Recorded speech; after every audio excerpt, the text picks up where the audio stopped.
السلام علیکم ورحمۃ اللہ وبرکاتہ۔ On line Islamic research centre کے زیر اہتمام استقبال شعبان اور رمضان کورس کا آج چھٹا دن ہے اور آج ہم 6واں لیکچر پڑھیں گے۔ کل ہم نے فضائل روزہ اور سحری کے حوالے سے گفتگو کی تھی، جس میں ہم نے قرآن پاک کی ایک آیت تلاوت کی، پھر ہم نے صوم یعنی کہ روزہ کا مطلب اور سورۃ العصر کے میں جو صبر کا ذکر کیا گیا ہے اس کا تفصیل سے ذکر کیا۔ پھر اس کے بعد ہم نے ایک حدیث ذکر کی جس میں نبی کریم صلی اللہ علیہ وسلم نے ارشاد فرمایا کہ جو شخص محض اللہ تعالیٰ کو راضی کرنے کے لیے ایک دن روزہ رکھے گا اسے اللہ تبارک و تعالیٰ کوے کی زندگی میں جتنی بھی وہ اڑان بھرتا ہے اس میں جو مسافت طے کرتا ہے اس کے برابر جہنم سے اس مسافت کے برابر اسے جہنم سے دور کر دیا جائے گا۔ پھر ہم نے ایک حدیث ذکر کی جس میں نبی کریم صلی اللہ علیہ وسلم نے ارشاد فرمایا کہ روزہ دار کی نیند بھی عبادت ہے اور خاموش رہنے پہ اسے یہ اجر ملے گا، پھر اس کی دعا قبول ہوگی۔ پھر دعا کی قبولیت کے حوالے سے ہم نے ایک تفصیل سے وضاحت کی جس میں مادی اعتبار سے کچھ چیزیں ذکر کی دعا کی قبولیت کے لیے۔ پھر ایک اور حدیث ذکر کی جس میں نبی کریم صلی اللہ علیہ وسلم نے فرمایا کہ دعا کی قبولیت کے 3 درجے ہیں۔ پہلا درجہ یہ ہے کہ وہی چیز مل جائے گی، دوسرا درجہ یہ ہے کہ وہ ذخیرہ آخرت کر لی جائے گی، اور جب اسے قیامت والے دن اس دعا کا اجر دیا جائے گا تو وہ حسرت کرے گا کہ کاش دنیا میں میری کوئی دعا قبول ہی نہ ہوئی ہوتی۔ اور اس کا تیسرا درجہ جو حدیث میں بیان کیا گیا وہ یہ ہے کہ اس کے متبادل اس سے بہتر کوئی چیز عطا کر دی جائے گی۔ اس کے بعد ہم نے ایک حدیث قدسی ذکر کی جس میں نبی کریم صلی اللہ علیہ وسلم نے ارشاد فرمایا کہ اللہ تبارک و تعالیٰ ارشاد فرماتے ہیں روزہ میرا ہے اور میں ہی اس کا بدلہ دوں گا۔ تو حدیث قدسی کے حوالے سے ایک ساتھی نے وضاحت پوچھی تھی کہ حدیث قدسی کسے کہا جاتا ہے، تو حدیث تو ظاہر ہے نبی کریم صلی اللہ علیہ وسلم کے پاک اور مطہر ارشاد کو کہتے ہیں، اور حدیث قدسی وہ ہے جو اللہ تبارک و تعالیٰ نے نبی کریم صلی اللہ علیہ وسلم کے ذریعہ سے ہمیں مخاطب کر کے کوئی بات کہی، اور وہ قرآن کا حصہ تو نہیں ہے لیکن وہ اسے حدیث قدسی کہا جاتا ہے۔ اس کے بعد ہم نے سحری کا وقت بیان کیا، اور ایک بہت بڑی جو غلطی ہم کرتے ہیں کہ فجر کی اذان کے دوران ہم کھاتے رہتے ہیں، اسے تفصیل سے ذکر کیا۔ پھر سحری کے حوالے سے ایک اور حدیث ذکر کی جس میں نبی کریم صلی اللہ علیہ وسلم نے ارشاد فرمایا سحری کھاؤ، سحری کھانے میں برکت ہے۔ پھر اس کے بعد ہم نے مسند احمد کی ایک روایت بیان کی جس میں نبی کریم صلی اللہ علیہ وسلم نے فرمایا کہ یہود و نصارہ کے روزوں اور ہمارے روزوں میں سحری ہی کا فرق ہے۔ پھر فجر کی نماز کے متعلق جو ہم سے غفلت اور سستی ہوتی ہے اسے بیان کیا گیا۔ تو آج ہم انشاءاللہ تعالی فضائل روزہ اور فضائل افطاری کے متعلق گفتگو کریں گے۔ نبی کریم صلی اللہ علیہ وسلم نے ارشاد فرمایا، بخاری شریف کی یہ حدیث ہے جس کا مفہوم ہے کہ روزہ دار کے لیے 2 خوشیاں ہیں جن سے اسے فرحت حاصل ہوتی ہے۔ ایک تو جب وہ افطار کرے تو وہ خوش ہوتا ہے، اور جب وہ اپنے رب سے ملے گا تو روزہ کے باعث اسے بہت زیادہ خوشی عطا کی جائے گی۔ یعنی کہ روزہ دار کو 2 خوشیاں ہوتی ہیں، ایک افطار کے وقت سارا دن مشقت کی، بھوکا پیاسا رہا اللہ تعالیٰ کی رضا کے لیے، تو اس وقت افطار کے وقت جو اسے خوشی ہوتی ہے کہ میں نے آج جو روزہ ہے وہ اللہ تبارک و تعالیٰ کی رضا حاصل کرنے کے لیے جن جن چیزوں سے بچنے کا کہا گیا تھا میں ان سے بچا، اور میں نے بڑے اہتمام سے بڑے سنبھال کر روزہ جو ہے وہ رکھا۔ تو جب وہ افطار کرتا ہے تو اسے بہت زیادہ اس چیز کی خوشی ہوتی ہے کہ آج کا روزہ جو ہے وہ میرا بڑا کامیاب رہا۔ اسی طرح جب وہ اللہ تبارک و تعالیٰ سے ملے گا تو وہ اس وقت اسے ایک مخصوص جو ہے وہ خوشی عطا کی جائے گی۔ اسی طرح بخاری و مسلم میں ایک حدیث ہے جس کا مفہوم ہے کہ جنت کا ایک دروازہ ہے جس کا نام باب الریان ہے، اس میں صرف روزہ دار ہی داخل ہوں گے، اور ایک اور روایت میں ہے کہ پکارا جائے گا کہ روزہ دار کدھر ہیں، وہ اس دروازے سے گزریں، اور اس دروازے سے صرف روزہ دار ہی گزریں گے، پھر دروازہ بند کر دیا جائے گا اور کوئی اور وہاں سے نہیں گزر سکے گا۔ اسی طرح بخاری شریف میں ایک حدیث ہے جس کا مفہوم ہے کہ رسول اللہ صلی اللہ علیہ وسلم نے ارشاد فرمایا جو بندہ ایک روزہ اللہ تعالیٰ کے لیے رکھتا ہے، یعنی اللہ تعالیٰ کو راضی کرنے کے لیے رکھتا ہے، تو اللہ تعالیٰ اس کے چہرے کو جہنم سے 70 سال کی مسافت کے برابر دور فرما دیتے ہیں۔ یعنی کہ ایک روزہ رکھنے والا، روزہ وہ جو مکمل روزہ ہو پورے اہتمام کے ساتھ، تو وہ رکھنے والے کو اللہ تبارک و تعالیٰ جہنم سے 70 سال کی مسافت کے برابر دور کر دیتے ہیں، اور جو 30 روزے ایسے رکھے گا اور جو زندگی میں روزے ایسے رکھتا رہے گا اس کے اور جہنم کے درمیان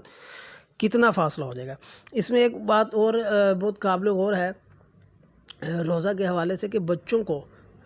کو یہ بھی کل ایک ساتھی نے مجھ سے پوچھا تھا، بچوں کو 10 سال کی عمر میں روزہ رکھنے کی ترغیب دینا شروع کر دینا چاہیے، بلکہ روزہ رکھوانا شروع کر دینا چاہیے، ان کو عادت ڈالنا شروع کر دینا چاہیے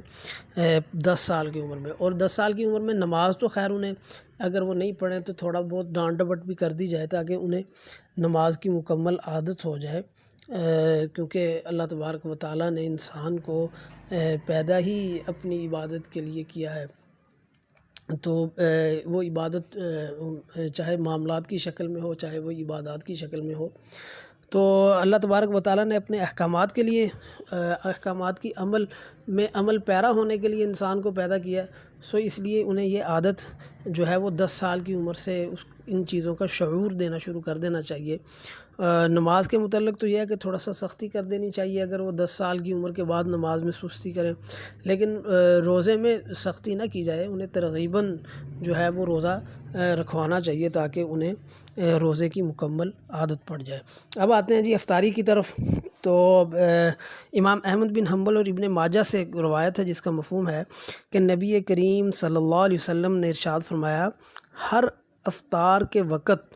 اور ہر رات میں لوگوں کو دوزخ سے آزاد کیا جاتا ہے۔ جیسے ہر رات ہم نے پچھلے لیکچرز میں پڑھا، نبی کریم صلی اللہ علیہ وسلم کی ایک حدیث ہے کہ ہر روز رات کو لوگوں کو جہنم سے خلاصی کا پروانہ دیا جاتا ہے، تو اسی طرح اللہ تبارک و تعالیٰ افطاری کے وقت بھی لوگوں کو دوزخ سے آزادی کا پروانہ عطا کرتے ہیں۔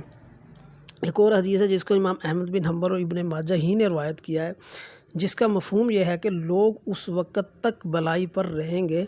جب تک وہ افطار میں جلدی کریں گے، یعنی کہ روزہ افطار کرنے میں لیٹ نہیں کرنا چاہیے۔ جب روزہ کی افطاری کا وقت شروع ہوتا ہے تو اسی وقت روزہ افطار کرنا چاہیے۔ ہمارے ہاں یہ بھی چیز ہے کہ ہم کہیں آنے جانے میں اور گھر میں بھی کچھ چیزوں کے انتظار میں روزے کی افطاری میں وقت لگا دیتے ہیں، تو یہ اس چیز سے منع کیا گیا ہے۔ سحری کو لیٹ کرنا، آخری وقت میں کرنا اور افطاری کو شروع ہی میں کرنا، ان دونوں چیزوں میں آپ صلی اللہ علیہ وسلم نے فرمایا کہ برکت ہے، اس کا اہتمام کرنا چاہیے کہ سحری جو ہے وہ آخری وقت میں کی جائے اور افطاری جو ہے وہ پہلے وقت میں کی جائے۔ امام ترمذی نے ایک حدیث نقل کی ہے جس کا مفہوم ہے کہ حضرت انس بن مالک رضی اللہ تعالیٰ عنہ نے فرمایا، نبی کریم صلی اللہ علیہ وسلم مغرب کی نماز سے پہلے، یعنی کہ جب مغرب کی نماز کا وقت سٹارٹ ہوتا ہے اور افطاری کا وقت شروع ہو جاتا ہے، تو مغرب کی نماز سے پہلے چند تازہ کھجوروں سے روزہ افطار فرمایا کرتے تھے۔ اگر تازہ کھجوریں نہ ہوتیں تو خشک کھجوروں سے روزہ کھولتے، اور اگر یہ بھی میسر نہ ہوتی تو پانی کے چند گھونٹ پی لیتے۔ نبی کریم صلی اللہ علیہ وسلم کا یہی معمول تھا کہ آپ صلی اللہ علیہ وسلم تر کھجور سے روزہ کھولا کرتے تھے، روزہ افطار کرتے تھے تر کھجور سے، اگر وہ نہ ملتی تو خشک کھجور سے روزہ افطار کرتے، جسے ہمارے ہاں بعض اوقات جسے ہم خشک کھجور چھوارا جسے کہتے ہیں، تو اس سے بھی روزہ کھولا جا سکتا ہے۔ اس کے بعد پانی سے روزہ کھولنا سنت ہے۔ اگر یہ چیزیں میسر نہ ہوں پھر کسی اور چیز سے روزہ کھولا جائے، عموماً پانی تو ہر گھر میں میسر ہوتا ہے، سو اگر کھجور میسر نہ آئے تو پانی سے روزہ کھولنا یہ سنت ہے۔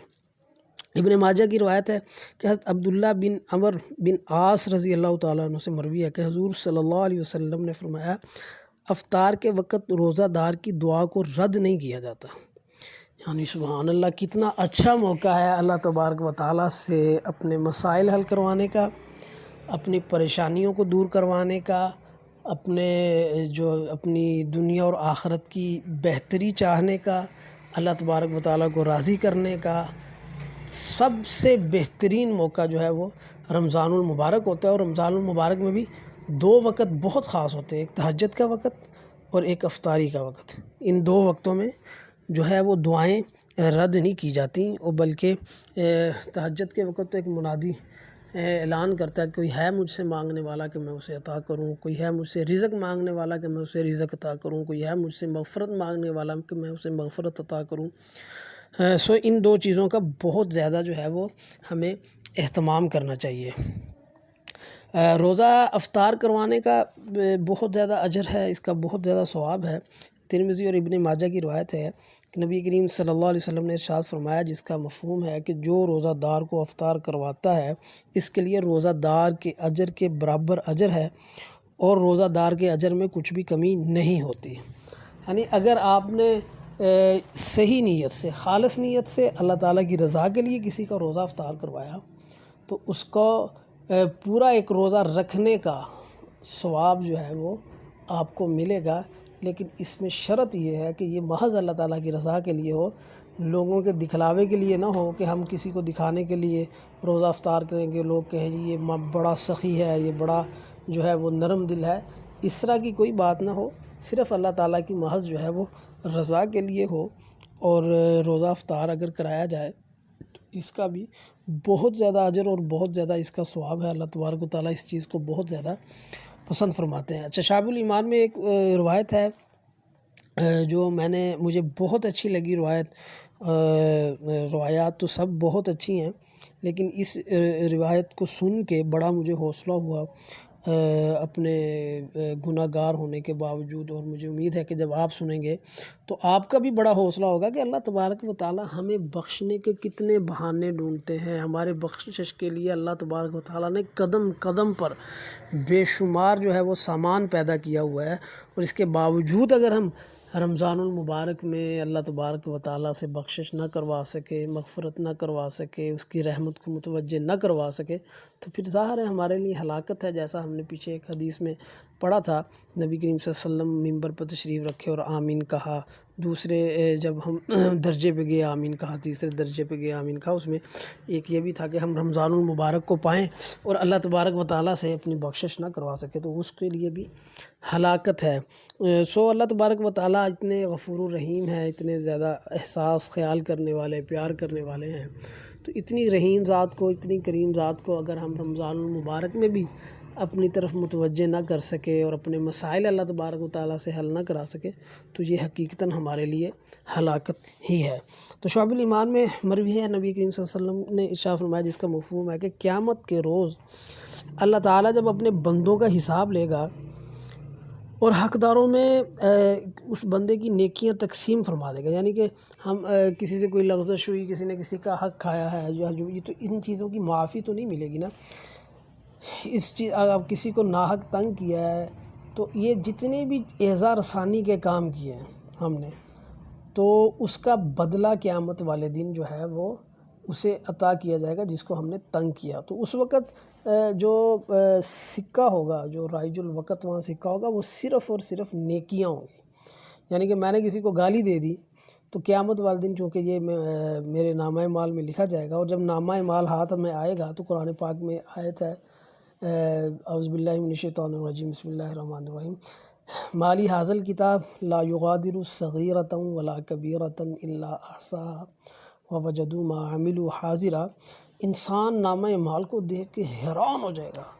پریشان ہو جائے گا کہ ایک چھوٹی سے چھوٹی چیز سے لے کر ایک بڑی سے بڑی چیز، ہر چیز لکھ دی گئی ہے۔ جو کام ہم انجانے میں بھی کرتے رہے، جو کام ہم نے، جن کاموں کو کبھی اہمیت ہی نہیں دی ہم نے، وہ بھی وہاں لکھ دیے جائیں گے۔ تو وہ نامہ مال پکڑ کے وہ بڑا حیران ہوگا۔ تو اس میں مجھے ایک اور حدیث یاد آ گئی کہ ایک انسان جو ہے وہ اللہ تبارک و تعالیٰ کے دربار میں لایا جائے گا، تو اس کے پاس احد پہاڑ جتنی بہت ساری نیکیاں ہوں گی، اور وہ جو ہے لیکن لوگوں کے حقوق لینے والوں کی ایک بڑی لمبی لائن ہوگی، تو وہ احد پہاڑ جتنے جو بے شمار پہاڑ ہوں گے وہ نیکیوں کے وہ سارے ختم ہو جائیں گے ان کے بدلے میں، اور پھر جب وہ ختم ہو جائیں گے تو پھر اللہ تبارک تعالیٰ فرمائیں گے کہ لوگوں کے جو گناہ ہیں نا وہ اس کے اوپر ڈالنے شروع کر دو، اور پھر حکم ہوگا کہ اسے جہنم میں پھینک دو۔ اللہ تبارک و تعالیٰ ہمیں اس چیز سے محفوظ فرمائے۔ تو قیامت کے روز اللہ تعالیٰ جب اپنے بندے کا حساب لیں گے تو وہ حقداروں میں اس کی نیکیاں جو اس سے غلطیاں کوتاہیاں ہوئی حقوق العباد میں، وہ تقسیم فرماتے رہیں گے، تو ساری نیکیاں تقسیم ہو جائیں گی، اور آخر میں صرف روزہ بچ جائے گا۔ تو اللہ تبارک و تعالیٰ باقی اعمال اگر اس نے اخلاص کے ساتھ روزے رکھے ہوئے، اس کے اندر انسانیت ہوئی، وہ ایک بہت اچھا انسان ہوا، تو اللہ تعالیٰ اس کے باقی اعمال اپنے ذمہ لے کر روزے کی برکت سے اس شخص کو جنت میں داخل فرما دیں گے۔ تو ہمیں اس چیز کا بہت زیادہ اہتمام کرنا چاہیے۔ کل انشاءاللہ تعالیٰ ہم جو ہے وہ اپنا اعتکاف کے مسائل پڑھیں گے، آخری عشرہ میں طاق راتوں کے جو ہے فضائل وہ پڑھیں گے، 27ویں شب کے اور آخری شب کی عبادت کے متعلق گفتگو کریں گے۔ وآخر دعوانا ان الحمد للہ رب العالمین۔